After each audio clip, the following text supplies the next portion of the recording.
Okay, so Mzansi, let's learn from Advocate Ngomezulu that when there's a break, we've got to go back through the evidence, go back through the sessions, and, refresh ourselves. And, let's see what we can pick up from what happened way back. So in today's video, we're going to go over Bongani Ntanzi'S bail application. And here is a disclaimer. It is a very sad session to listen to. It's quite overwhelming, and just looking at Bongani Ntanzi'S body language, you can absolutely see the disappointment. Obviously, we do know his bail was denied, as obviously we see him come from the prison every day. Kgosi Mampuru, I think he's at Kgosi Mampuru, a guy who has never had a criminal record and was also not arrested at the crime scene. Oh my God. So, remember when Ngomezulu clued us all in that none of the 5 accused entered a plea bargain.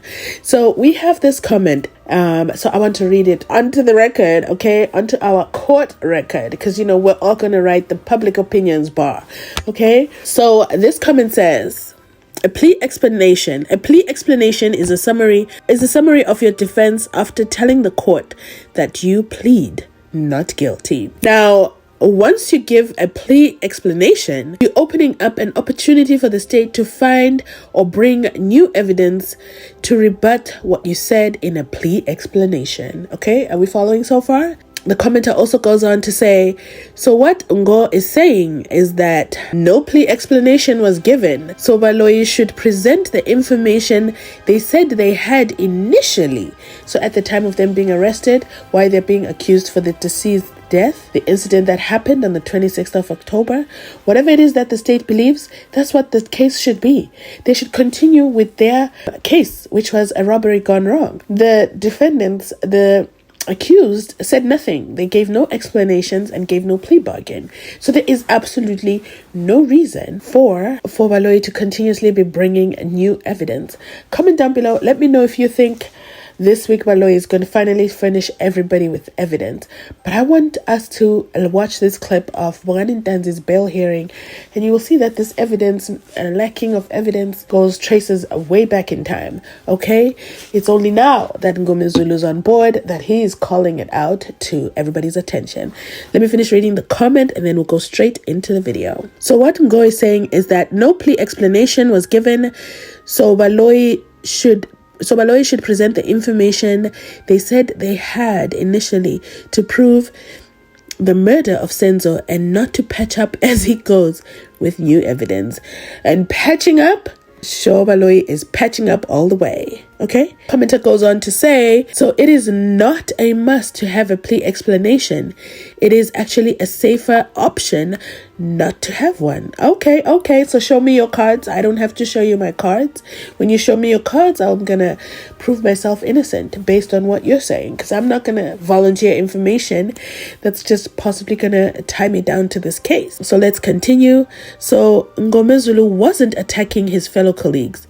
It was to ridicule Baloyi. Oh my God. And Ngomezulu is brilliant, okay? So this is why I'm taking us all back in time. Let's go through Bongani Ntanzi'S bail hearing. Please remember to like this video. Let's go ahead, take its opportunity to like the video. Like the video. It is absolutely free to like a video. And here we go. He was arrested on 16 January 2020 at his place of employment at Impala Mines in Rustenburg and was earning 10,000 per month. He is the sole breadwinner and was supporting 10 family members consisting of his siblings, parents, and his 2 children. He hopes that should he be granted bail, his employer will re-employ him. After his arrest, the police took him to his parents' home in KwaZulu-Natal. He confirmed that he went to school up to standard 8, grade 10. He further states that after his arrest, the police and the state have frozen his bank account.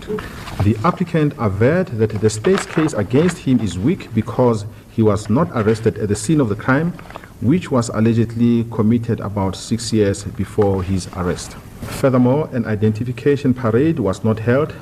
There is no identity kit and no firearms or ammunition which was found to be in his possession when he was arrested. I wish that I was on a live, and then I would ask you if you want me to play the Zandi video one more time where she suddenly identifies Bongani Ntanzi as one of the intruders in the house. Now, the reason I'm pausing it here is because, wait a minute, he was arrested 6 years after the deceased passed away, okay? There was no identification parade when he was arrested, and there is no identity kit, no firearms or ammunition that was found in his possession when he was arrested. Then they still denied him bail, but asikolapo. But how did Zandi? They were never able to identify him with the warrant drawing lady, with the warrant officer, okay? They were not able to identify him. Accused number 1 had a hat and dreadlocks, but there is no identity kit for accused number 2. But 6 years later, Zandi in the witness stand can point out Bongani Ntanzi after giving a performance with her crying and saying, "Do you guys know what you did to our families? Do you know what we've been through?" So she instantly recognized him. There was never an identification parade, but she walked in the courthouse and said, "This is him." And she remembers him distinctly because she ran to the bathroom to hide. And then she was peeping through the keyhole to see what was going on in the living room. But what is strange, the house and the bathroom location and where everything was happening, it's not possible that she could see that far. But, asikolapo, let's continue on. Let me know your thoughts on Bongani Ntanzi being arrested without an identification parade. He had no identity kit, no firearms, and no ammunition. But they were able to pull a confession out of him, and according to him, after he was tortured, okay? After he was tortured. But my question is, if they have Bongani Ntanzi, why did they go to the parents' house in KZN? That sounds like an intimidation tactic. But hold the thought about his parents' house in KZN. I'll be back on that. He has no previous convictions, no pending cases, and no warrants of arrest against him. He has no traveling documents and no relatives outside the borders of the Republic of South Africa. He states that he has strong ties in the Republic of South Africa and he is not a flight risk. If he is released on bail, he will not endanger the safety of the public and there will be no threat to public order. He will not interfere with the administration of justice nor intimidate any witnesses. Mr. Bongani Ntanzi, being the applicant's witness, provided evidence that he is the applicant's sibling and is from KwaNongoma in KwaZulu-Natal. He said the applicant is a breadwinner. The witness stated that KwaNongoma is accessible, there is an induna, and the applicant is a breadwinner. The state opposed the applicant's bail application. Brigadier Detective B.N. Gininda from the South African Police Services states in his affidavit that after arresting the applicant and during the interview, the applicant raised an alibi defense relating to the day of the incident, the 26th of October 2014. The applicant stated that he was on duty at work. However, upon investigation, Mr. Melda of Sibanye Stillwater Mines, where the applicant was employed, said the applicant was absent from work from 26 October 2014 and only returned to work on the 2nd of November 2014. The brigadier further said on 19 June 2020, applicant made a confession freely and voluntarily to a peace officer. He further said the applicant secured services of an attorney and on the 24th of June 2020, in the presence of his attorney, he made a further detailed confession to a magistrate in Boksburg. The brigadier further states in his affidavit that on the applicant's first appearance, he was legally represented and the court was not informed about the alleged assaults by the police or about the admissibility of the confession. He could be sentenced to life imprisonment.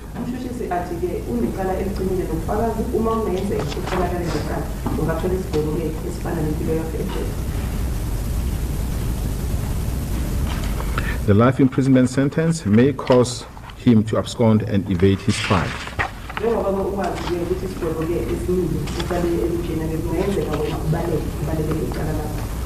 The brigadier further alleges that the applicant's address in KwaNongoma has not been verified and it would be difficult to trace the applicant in that area. Full disclaimer, I'm not saying Bongani Ntanzi is innocent. I'm just saying Gininda sounds like he's cooking. Because remember earlier when I said when he was arrested, they took him to his parents' house in Guanongoma in KZN. Why did they take him there? And then now, Gininda's statement during his bail application says, nah, he's a flight risk.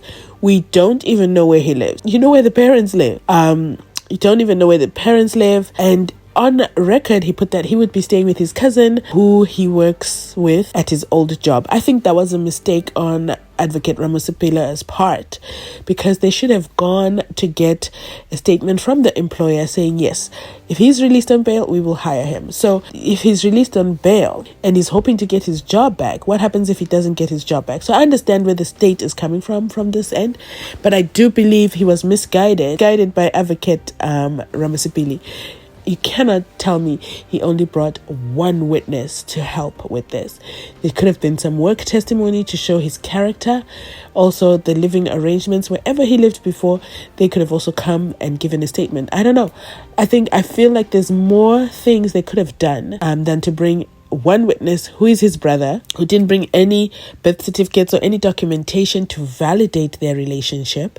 So yeah, it is pretty interesting. So their entire bail hearing application is based on that he supports 10 people and he's the only breadwinner. From the state's point of view, my mind is thinking, those people, what have they been living on while he has been in prison, not applying for bail? So I think it's a double-edged sword.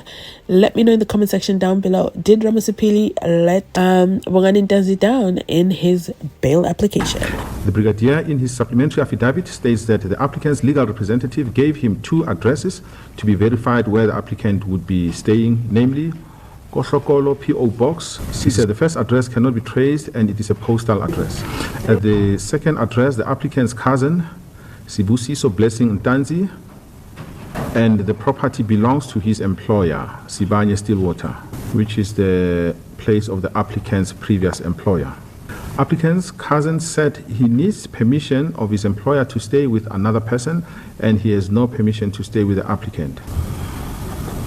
This version of Sibusiso Blessing Ntanzi is confirmed in an affidavit dated the 5th of October 2020 attached as Annexure B and G5 to the affidavit of the brigadier. He submits that there is a likelihood that the applicant may influence or intimidate witness. He states that applicant may undermine or jeopardize the objectives and proper functioning of the criminal system because he is a liar. He says that applicant lied in his affidavit about the assault. He does not mention that he approached the state to have the matter concluded in terms of Section 105 capital A of the Act. He further lied about the freezing of his bank account. He said applicant has no valuable movable and immovable assets. He said applicant lied about his alibi defense and the address of the applicant cannot be confirmed. The applicant is charged with at least 2 Schedule 6 offenses, namely murder and robbery with aggravating circumstances, counts 1 and 3 respectively. The onus rests on him in terms of Section 6011A of the CPA as amended to show on the balance of probabilities that exceptional circumstances exist which in the interest of justice justify his release on bail. Section 61 of the CPA as amended reads as follows. I quote, "An accused who is in custody in respect of an offense shall, subject to the provisions of Section 56 be entitled to be released on bail at any stage preceding his or her conviction in respect of such offense if the court is satisfied that it is in the interest that the interests of justice so permit." The applicant, together with other accused, appeared in the High Court for the first time on the 11th of April 2022 before Maumela J for trial. The case is now partly heard. When this bail application was heard, 2 police officers had testified about what they observed, what they did at the scene of the crime. When the police officers arrived at the scene, the perpetrators of the crime were not present. One witness testified that the applicant was in the house when the alleged crimes were committed. This witness testified that he identified the applicant as one of the assailants. When this bail application was heard, the witness had not yet been cross-examined when this bail application was heard. And his identification is what is referred to as doc identification. Trial court will deal with the reliability and credibility of his evidence. What the applicant has not clarified in his affidavit is that after he was arrested in June 2022, why is he only bringing his bail application now after the state has called 3 witnesses? He has been legally represented when he appeared in the magistrate's court. The applicant in his affidavit sets out what he regards as exceptional circumstances in paragraphs 8.1 to 8.6. He emphasized that he's been in custody since June 2020 and was not arrested at the scene of the crime. He further states that the trial is to be finalized after a long time because the state has a list of over 100 witnesses. The applicant does not clearly state what is his defense to the incident of the 26th of October 2014. The applicant further states in his affidavit that he was assaulted by the police. The injuries that he sustained caused him to bleed and he was forced to make a confession. He said the police wanted him to sign the papers which were full of blood and he refused to sign. I assume that the applicant's version is that the police wanted him to sign a confession which had blood stains because of the assault by the police. The investigating officer in his affidavit states that the applicant made 2 confessions. The first one on 19 June 2020 to a police officer and the second one to a magistrate in the presence of his attorney on 24 June 2020 at Boksburg Magistrates Court. The investigating officer further says that the applicant further made admissions to private individuals. The applicant in his affidavit mentions 1 confession and he states that he refused to sign it. Applicant did not attach the 2 confessions that the state alleges he signed so that it could be determined whether they are signed or not, or whether the signature has been forged. Okay, so we can already guess, based on what's been happening in Judge Ratta's courthouse last week, that obviously Baloyi didn't supply them with those statements with the blood on it. We already know that, and that some cooking was going on. So how was he going to be able to attach those confessions if they're not in possession of them? The documents would also show if they were blood-stained or not. The onus is on the applicant to satisfy the court and prove on the balance of probabilities that there are exceptional circumstances justifying that he should be released on bail. Applicant filed an affidavit and only called 1 witness to submit oral evidence that they are siblings. In my view, the applicant should have foreseen that there would be material disputes of facts and should have led oral evidence which could be tested under cross-examination, or he should have made a detailed and clear affidavit corroborated or supported by other facts to strengthen his application. In scrutinizing the provisions of Section 6011A of the CPA, the applicant should adduce sufficient evidence and satisfy the court that there are exceptional circumstances justifying his release on bail. I do accept that the applicant has children and relatives in KwaZulu-Natal. He does not have a residential place in Gauteng, and there is no evidence of where he would stay closer to the court as he purported to prove that he stay in Gauteng. He did not state how much money he has in the bank nor why he did not instruct his attorney to unfreeze his bank account. There is no evidence to show that he would be re-employed or would get a new job. Further stated that he has not paid his legal representative a cent. It would be futile to attempt to provide a list of possibilities which will constitute exceptional circumstances. To my mind, to incarcerate an innocent person for an offense which he did not commit would also be viewed as an exceptional circumstance. Where a man is charged with commission of a Schedule 6 offense, when everything points to the fact that he could not have committed the offense because he has a cast iron alibi, this would likewise constitute exceptional circumstances. In this matter, the state did not place any evidence before the court either opposing the application for bail or in rebuttal of the applicant's denial of the commission of the offenses with which he had been charged.